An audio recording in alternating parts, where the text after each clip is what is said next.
The new Galaxy Buds 3 FE pack ANC and AI for $150. Samsung's new Galaxy Buds 3 FE are their latest shot at the mid-range earbud market, packing flagship-style features at a friendlier price. They sport a new blade design, basically Samsung's take on AirPod stems, but with a matte, dual-tone look and a bit of see-through flair. They come in black or gray, and with an IP54 rating, they'll handle dust and a bit of rain. Fine for workouts or a walk in the drizzle. Sound and smarts are the focus here.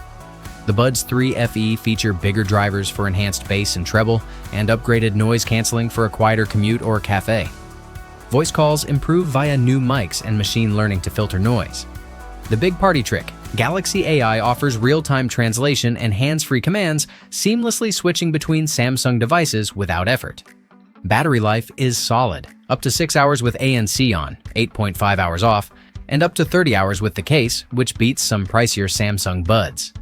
Controls are all about pinching or swiping the stem, and pairing is super easy if you're already in the Galaxy ecosystem.